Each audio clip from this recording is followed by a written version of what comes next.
Hello and welcome back to Wireman's Whimsy. We're doing a one-off card for now. My paper pumpkin kit should be in tomorrow when I'll do all my paper pumpkins tomorrow. But thank you to Tanya Badalka from Stamping with Tanya Badalka, who's my upline. We did this card on Friday at our monthly card making night. So it's the Sophisticated Sled Bundle. And I have added the Greetings of the Season stamp because I don't have this one. And then we've also used the 3D eyelet folder for the detail here. So super simple to put together. We've got a standard North American card base. We've got a 5 1/4 by 4 piece of crumb cake. And then we've got a 5 by 3 3/4 piece of basic white. So there's the measurement for the basic white.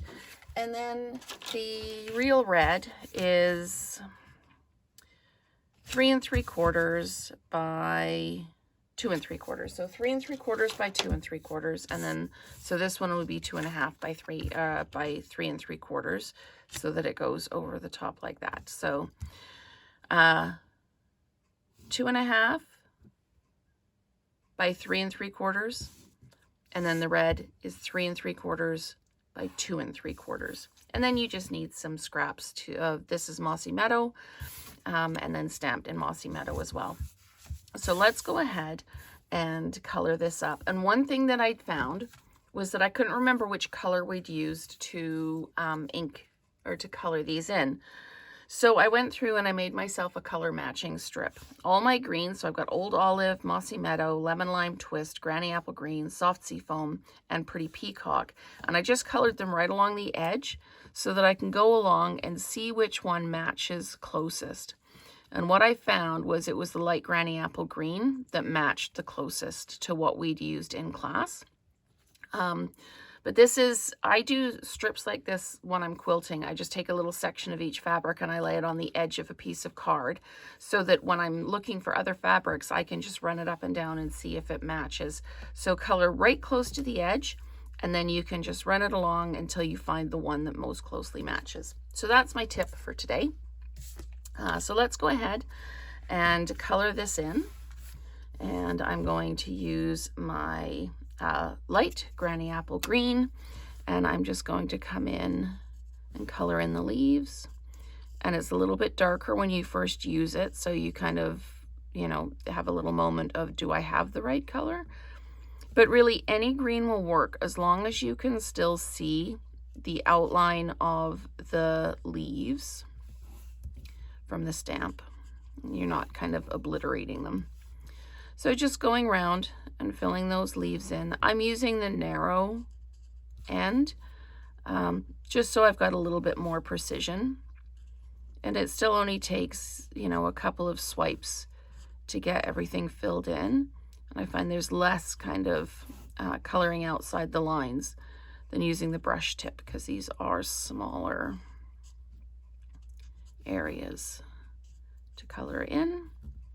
And if you wanted to do some shading, you could, but this one doesn't really kind of need the shading. So there we go. So that's all colored in. Actually, I'm going to do these leaves as well.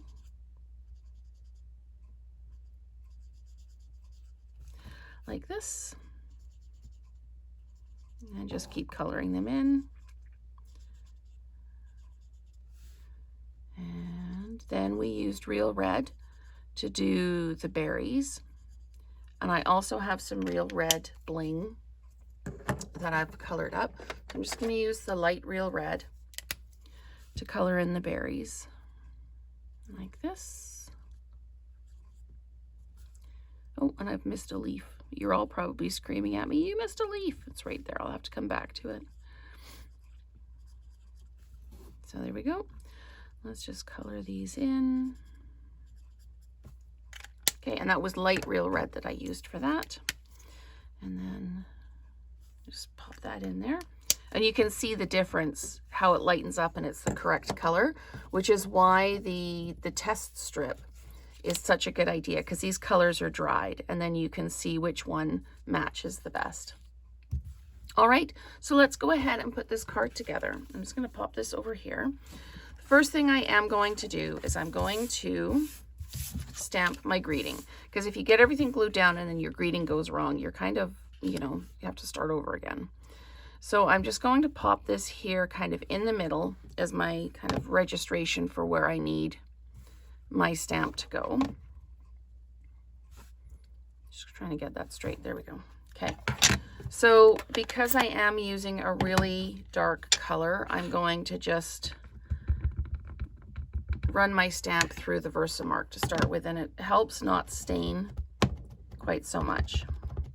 And my real red ink pad can be a little bit temperamental, so I'm just inking up a lot.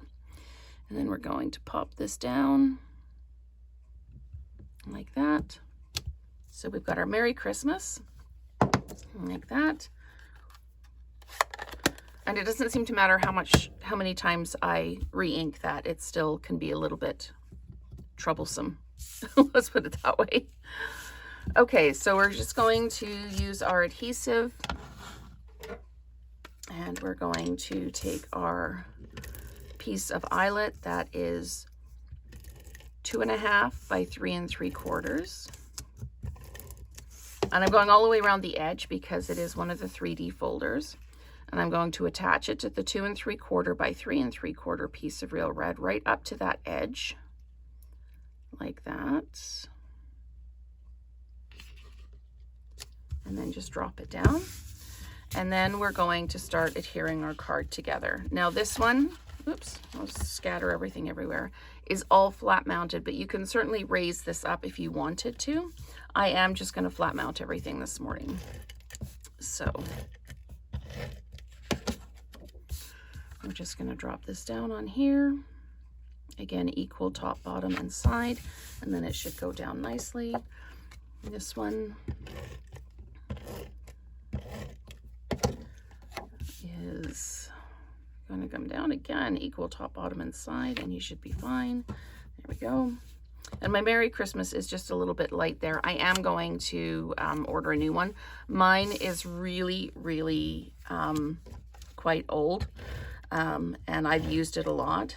So I don't think it's a kind of a manufacturing default. I think it's just tired and it wants a break. So I pop that down like that. And then I just put a little bit of adhesive, just carefully, on the back of the leaves here. And then just pop that down and right there. And then we dimensionalized the wreath. So I'm just going to peel off some of the dimensionals from the edge that I've just used my scissors to trim up. There we go. Maybe one more up here. There we go. All right. So then we're just going to peel these off and pop them in the back. There we go, in the bin. And then we'll add our bling. So we're just going to pop this around, drop it down like that. And I used the iridescent foil gems, and I colored them with the dark real red. And then I'm just going to pop them around on the wreath. Just wherever. There's no rhyme or reason to this. It's just wherever you think that you'd like to have one. So there we go. And I got a bit of a gap there, so I'm going to pop one down over here. So I got too close together, but that's okay. So that is the card that we made at my stamping group with Stamping with Tanya Badulka. And there's the 2 versions of it. So thank you so much for watching, and let's create together again soon.